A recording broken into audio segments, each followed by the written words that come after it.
TorahBox.com pour la diffusion du judaïsme francophone vous retransmet un enseignement du Rav Ron Chaya. Bonne écoute et bon limoud.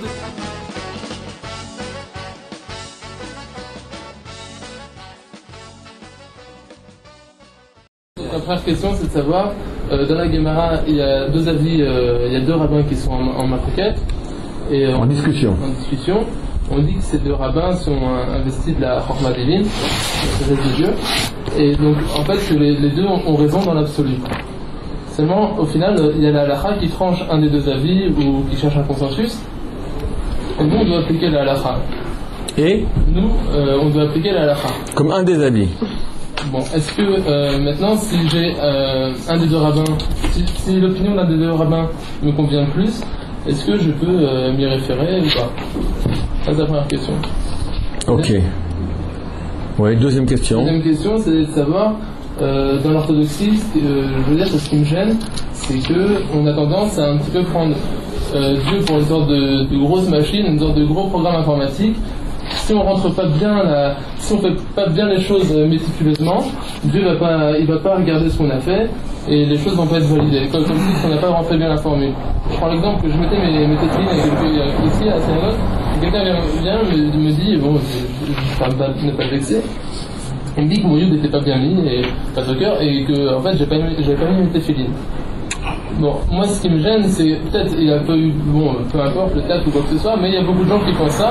Et au final, on en vient un petit peu, à prendre Dieu pour une sorte de, enfin, je vais pas le dire, mais quelqu'un qui, une sorte, en fait, comme s'il n'aurait pas d'autoréflexivité, qui serait pas capable de comprendre au-delà de la halakha. On met Dieu en dessous de la halakha, en fait. On met Dieu en dessous de la halakha, c'est ça qui me gêne. Ok, c'est très clair. Alors, je commence avec la première question. Puis, après tu m'appelles la deuxième, parce que peut-être je risque d'oublier entre-temps. On va parler un peu philo. En philo, il y a une notion qui s'appelle l'altérité. Altérité, du mot alter en latin, qui signifie autre. Qu'il y a un fossé énorme qu'on ne peut pas franchir entre l'absolu, Dieu, l'objectivité, la vérité absolue, et nous, l'être humain, dans notre contingence, dans notre petitesse, dans notre subjectivité. Comment, comme on dit en français, connaître ou comprendre, dans la terminologie, ça veut dire quoi? Connaître, con signifie avec. Naître, je nais avec, je suis avec. Comprendre, le latin cum, avec, prendre, je prends avec moi. Je peux comprendre une chose, ça veut dire je suis capable de l'insérer en moi. Je peux l'avaler en quelque sorte. On peut l'avaler avec la bouche, on peut l'avaler avec la compréhension, avec la tête. Je peux avec la tête, je connais une chose. J'ai lu maintenant, je sais pas moi, un texte, je le connais, c'est-à-dire il fait partie de moi. Tout cela est possible avec des choses qui sont plus petites que moi, ou en tout cas égales à moi, mais des choses qui me dépassent totalement, Dieu. Pour comprendre Dieu totalement, il faut être de même envergure que Dieu. Il faut être Dieu lui-même. C'est-à-dire que tu ne peux pas, en tant que subjectif, avoir un regard objectif. Tu ne peux pas, en tant qu'accessoire, comprendre une chose qui est absolue. On appelle ça l'altérité. C'est-à-dire que, prenons un exemple. La Torah débute par la lettre Bet. Bet, valeur numérique 2. Pour dire que ce monde-ci, Bereshit, c'est le monde qui a été créé, Bereshit, c'est la première des 10 paroles. Le monde est créé par 10 paroles. La première parole s'appelle Bereshit. C'est marqué Ba'asara ma'amarot nivra olam. Avec 10 paroles, le monde a été créé. 10 fois, Dieu aurait dit, Vayomer Elohim. Et Elohim dit. Quand on compte, on voit que 9 fois. C'est pas marqué 10 fois. Alors que c'est marqué 10 fois, Dieu a dit. C'est marqué dans Maxime des Pères, Pirkei Avot, Basara Ma'amarot Nivra Olam. On dit Ma'amarot, on dit dire.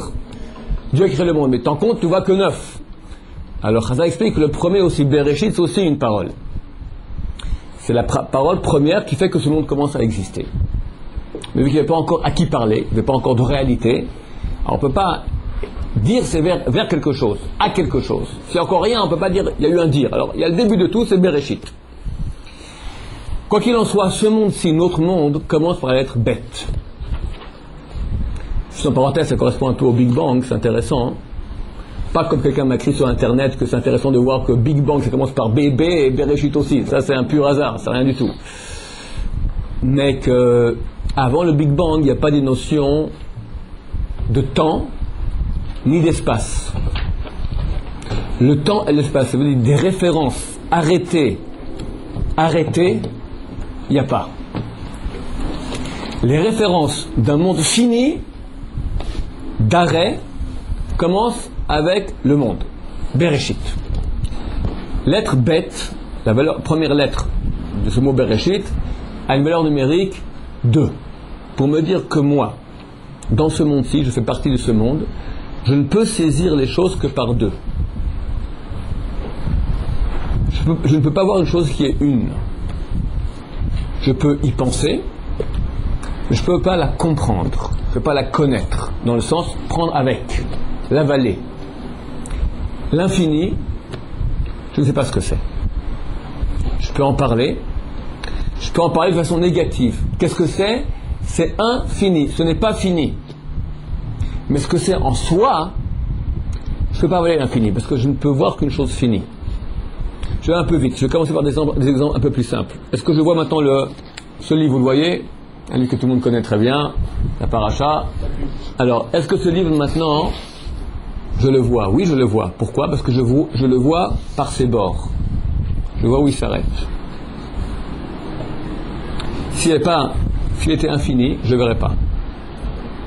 Le voir en ce qu'il est lui-même, pas par ses bords, mais par son côté intrinsèque, je ne peux pas. Voir dedans, tu ne vois pas. Si j'ouvre maintenant, j'écris un autre dehors.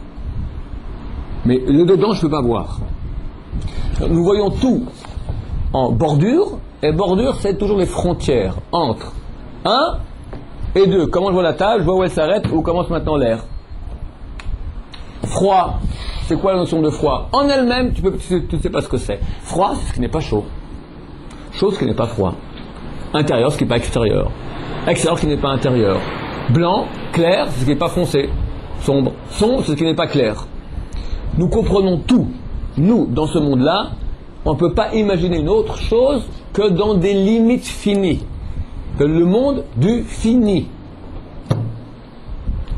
Une chose qui n'a pas de fin, tu ne la vois pas. Dieu, il est là maintenant. Je ne sais pas si tu es au courant.